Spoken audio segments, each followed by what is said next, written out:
Are the band very political, Mark, at all? Are they? Not really. No.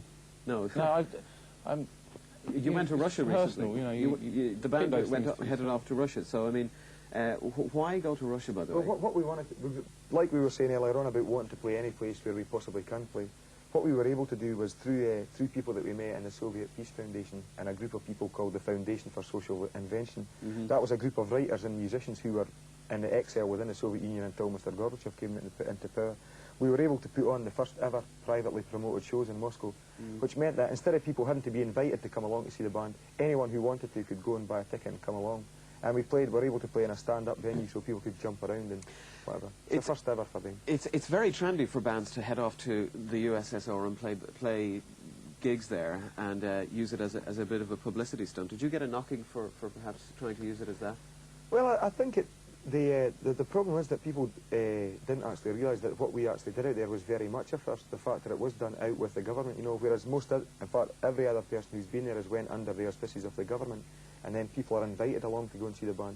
But what we did there was we did the first shows which had been put on, where anybody who wanted to go and see the band could go and see them, and they were allowed to jump around and stand up and do what they wanted to do. So that was very much a first, you know. And to be quite honest, if it had been in the normal run-of-the-mill way, which people go by, which is you're invited by the government to go, and they're very much in control of everything, I wouldn't have went, to be quite honest. Your records aren't, of course, on sale over there. No. So were there any fans? Yeah, surprisingly enough, there is. What happens is people in throughout the Soviet bloc, the communist bloc countries, are able to tune into Western radio, and they make cassettes of what they hear coming through, and then there's a sort of underground black market cassette thing that goes on. So people are very much aware of what's going on musically. So there were one or two people singing along with whatever? Yeah, not a lot, but one or two. But what happens is when you get one or two, the rest of them join in phonetically, you know. They may not know the words, but they make all the right noises. Sometimes I do that too. Yeah. Well, what about problems with just bringing the whole logistical problem of taking a band, equipment and everything to a country like Russia, where they're probably not as geared towards the whole situation as we might be in the West? Did that mean any problems for you? Yeah, I think if you're going in with the government help, it's okay. But going in ourselves, where every little problem that cropped up had to be solved by ourselves, was unbelievable. Because the bureaucracy there to begin with is outrageous, and there is like the power in Moscow is forever fluctuating. The power goes up and the power goes down. I don't know what they're doing with it, but it's always going up and down and in and out. And yeah, it's unbelievable. Just to try and get in there and do it is outrageous. Somebody told me you had problems getting your sound equipment back out of the country. Is that true? No, that was a slight exaggeration by the gentleman of the press. No, what we did was we actually took... Mark is sponsored by Pearl Drums, and Josh, the keyboards player, is a deal with Kawai Keyboards. So what we were able to do, Bruce and myself used Marshall amplifiers and Fender amplifiers, and we were able to take some equipment which those companies gave us and leave it there for use in the music centre in Moscow by Soviet. They just haven't got any equipment at all, really.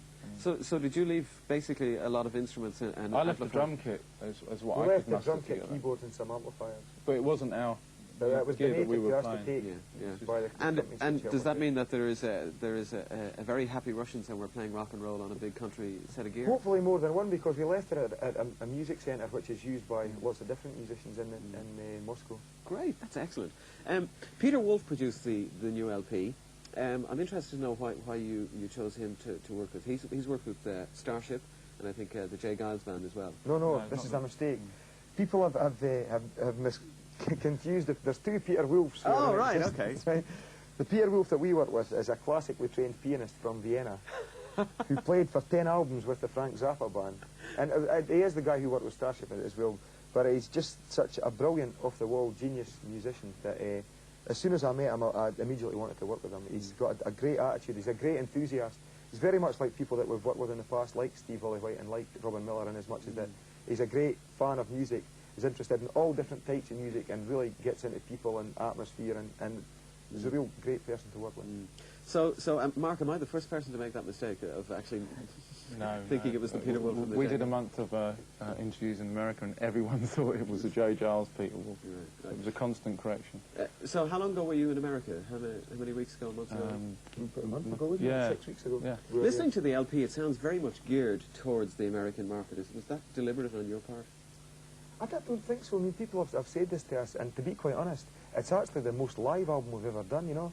For the first time we were actually playing very much as a band in the studio. Previously what we would do, I would do a guide guitar and then just do a version of the song just on guitar, and then Mark would lay the drums down and we'd build on that. But this time Peter encouraged us to play very much as a band in the studio, you know, so, and I think it suits us to do that, you know, because it means that when we take the songs out to do live arrangements, it's very easy for us to communicate the songs properly. Plus a lot of the material that we recorded this time, we had actually done live before we went to record it, which I think makes a big difference for us, you know. I think it makes the whole thing sound much more cohesive and much more expressive, and lets us keep the arrangements very simple and let the song come across. Overlays. We certainly did much less overdubs because we did it live. Mark, is America somewhere that you would like to conquer in a bigger way? Yeah, it's a big challenge. I mean, you really do have to spend a long time over there to make any result. It's been a bit strange for us there because we had a huge burst of success at first there, and then with albums which are perhaps a bit more dense and a bit more complicated for people's listening, things kind of stayed at the same level rather than progress. But it's a nice level to be at, you know. We have a very committed, hardcore following out there, you know, and so it gives us a nice base to build on. We go there to start touring within the next couple of months, and hopefully we'll be able to build on that. Well, I hope so. And you have a very hardcore, dedicated bunch of followers. Indeed, we have. I have to say that the support that we've had in this country has been absolutely unbelievable. The people are the warmest and most spiritual people I've ever come across in 15 years worth of touring. It's the Celtic connection. Yeah, it must be, that's definitely. What it is. Well, it's not over yet. There's one more date at the National Stadium tomorrow night here in Dublin. I hope it goes tremendously well for you. Stuart and Mark from Big Country, thank you very much. And let's have a look at a song from Peace in Our Time. This is King of Emotion.